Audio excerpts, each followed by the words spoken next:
Anyway, moving further, Business Insider, the White House is set to launch a $1.5 billion ad campaign to win over vaccine skeptics, report says.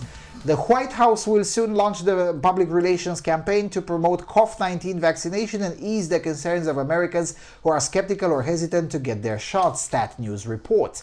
The effort will kick off within weeks, will use TV, radio, and digital means to target young Americans, people of color, and Republicans who may be more likely to be hesitant or ambivalent about getting vaccinated, the outlet said. The campaign will also educate Americans on when and how they can get vaccinated and is expected to deploy celebrities and trusted local officials who some Americans may trust more than messengers from the Joe Biden administration. The White House declined to specify any further when the effort will be launched in response to an inquiry from the Insider. A recent poll conducted by Marist College and NPR from March the 3rd to the 8th found that contrary to some of the conventional wisdom, black Americans are not more likely than white Americans to say they would not be vaccinated if a vaccine was made available to them.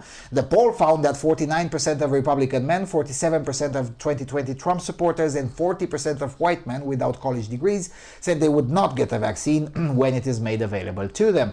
And in a focus group conducted by GOP pollster Frank Luntz, former CDC Director Tom Frieden tested out methods to win over vaccine-skeptical Trump voters in real time and found success through Frieden explaining the facts about the vaccines and acknowledging that even the scientists don't know everything and uncertainty still exists, the Washington Post report.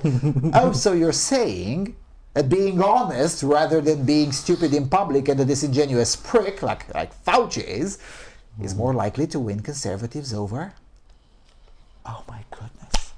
Aren't you shocked? 4 sets of former presidents and first ladies, the Carters, Clintons, Bushes, and Obamas, got vaccinated on camera as part of a pro-vaccine public service message produced by the Ad Council. Despite why do all of these institutions have meme named like the Ad Council? Despite taking credit for the development of the vaccine, former President Donald Trump was conspicuously absent from the PSA and has not made any effort to persuade his supporters to get vaccinated. The New York Times, a former newspaper, reported that Trump and former First Lady Melania Trump, both of whom had COVID-19 in October, were privately vaccinated at the White House in January. Not all type of public officials, including ones who could be key in winning over skeptics, have gotten the shot. Insiders Tina Sfonteles reported Monday that 22 out of the US 50 governors have not received their shot yet for varying reasons, including wanting to stick to their state's eligibility guidelines. Axios also reports that 25% of the United States Congress has not been vaccinated, even though members of Congress were among the first Americans to become eligible under the Department of Defense's continuity of government protocols. Right, so our American friends now get to see how it is to live in Romania, basically, right? Yes, so you're going to see slogans such as "Inform yourself only from official sources," right? So maybe we can write to our friends at Rammstein, and maybe they can create a song for Americans this time and called "We're All Living in Romania." I mean, this kind of crap was tried last year on us. It started, I believe, in May or June 2020. Yeah, man, May 2020. And it was, they allocated for something like a very small amount, like 50 million euros, something like that. The thing is that at the end of the time frame, right, at the end of the fiscal year, which in Romania ends on December the 31st, about a third of the shekels remained unspent. Why? Poisoned money. Poisoned shekels, right? So at the first round of funding, you're right, the first 20 million euros that they deployed, almost all of them got spent even faster than the government predicted. So most of the press leapt on the opportunity to get free shekels from the government to broadcast disdainful nonsense about this particular fluffy cough, like promoting the idea that it's healthy to stay at home, which is not. But then, there are people like us who live in this country as well. And slowly, it took a while, it took several months, but slowly but surely, More and more, starting first of all with the local news stations, but then slowly creeping upwards to national news stations. The editors-in-chief, the owners of newspapers, they've gotten to the idea, they've gotten accustomed to the idea that, look, your institution will still have to be financially alive after the pandemic as well. And you can't do that if your credibility has been, burned at the stake, just so you can get some free shekels from the government, right? So by the end of 2020, again, at least a third, if not even more than slightly more than a third of the money allocated by the government remained unspent, and as a result, the program was not prolonged for the third phase that was supposed to be in 2021. It got cancelled altogether because the press be like, you know what? No. And it's especially true, and I'll tell you this because you will see this in your community. I'm sure it's going to have the same or roughly similar blueprint like the one that was tried here. Oh yeah. Because, stupid governors are as stupid anywhere on the planet, right? So if they got a terrible idea, they usually copy it from each other. What they tried here was to try to bring in, Fauci-style messaging or, panic type of messaging into the local communities, into the local newspaper. But then it became a problem because it's one thing, even in a small country like Romania, it's even easier in a big country like the United States, right? Some doctor from across the country in the middle of nowhere, oh, but look, my ICU station is full and whatnot. It's easy to get enough people to believe it, or at the very least not openly question it. It's a whole different thing when the local newspaper in a town of 100,000 people or less, right? The local newspaper says, oh, look, the doctor from the hospital in our town is a hero of the pandemic, of fighting in the first line. And well, if the community has a different opinion about that doctor, and oftentimes they do, then it's a lot more difficult to get the public to believe it, and the public is more likely to just abandon that local newspaper than to change their opinion about a person that they know personally, and they know that that particular individual is probably not a hero, maybe even a bit of a prick, maybe even a bit of a person very in love with money who would lie for money, which is most doctors, by the way. Most doctors lie for money.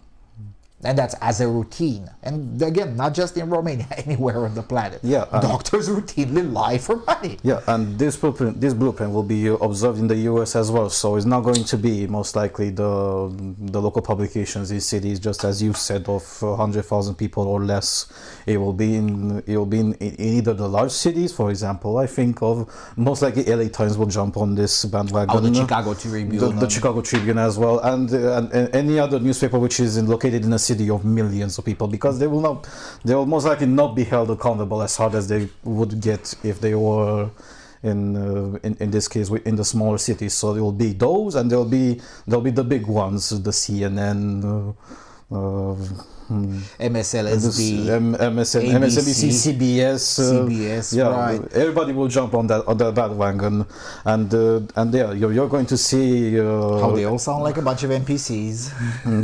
and you're going to see they're gonna call in, even as this article says, okay, they're gonna call celebrities, but then they're also call doctors from fuck knows where in order to say and spread panic messaging of just as you said, and as we've seen in Romania, with all the ICUs are full, and these are the statistics, and they're going to lie a lot with statistics, and be mindful of that, because that's going to happen. It has happened already, but so far, at least in the US, it was decentralized lying, right? So you would see some type of lying from California, a different type of lying from Texas, a different type of lying from Illinois. And if you would compare them, you would get pretty close to the truth, right? Because it became easier to eliminate the portion that is deceitful. But if it's made coordinated, like it was done last year in Romania, like it will be done in the US, or at least attempted, I'm pretty sure it will fail just as spectacularly, if not even more spectacularly in the US, as it failed here. But at least they will try, of course.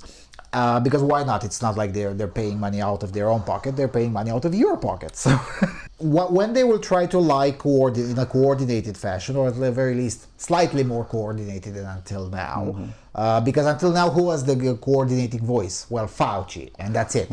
But a lot of people openly defied Fauci, and nothing happened to them, of course. Well, imagine that there will be at least a dozen Fauci tier people who will appear at prime time. Yes, several dozens of Faucis, and then every journalist in at least major publications being paid to copy-paste the dozens of Fauci's messaging and sending it over to the airwaves and the Facebook ads and Twitter ads. And persistence in that. That's what they're going to try. They're going to try to erode the population into into getting them vaccinated. Yes, and at least. With regards to the vaccine campaign, at least in Europe, just 50-60% be like, no, fuck off, and that's it. But in the US, it's even funnier because a lot of them went in for the first dose, but then forgot to come for the second one, and they're like, you know what, no. Which again, it turns out to be a serious problem because most of these companies invested beforehand. And they're expecting their money back, and some of them will get their money back, and some won't. And it's a huge clusterfuck, essentially. The vaccine campaign is a clusterfuck. And of course it was going to be a clusterfuck because, we're not militarized societies, and you just can't force me. And if I say no, then it's going to stay no matter how much you try. Tough. Yeah, regardless how much you threaten, just like we've spoken in the previous SoFar Report episode, which you're not going to be allowed in concerts or in theaters because you're not vaccinated and shit. Do not fall for that cat that I've spoken of. Biztos. Now, of course, none of that is going to happen. And in fact, in the US, they're even more advanced than we are in Europe. More and more legislatures pass outright bans of even attempts at that, let alone actually using them. So good for them. But get ready for this kind of coordinated propaganda, like the strategic communication group type of propaganda. I'm serious. That's how the institution is called in Romania. It's called the Strategic Communication Group, and they're the only ones allowed. They're the official source on COVID-19 news, and they really don't like it when I present news that is parallel to them and usually better.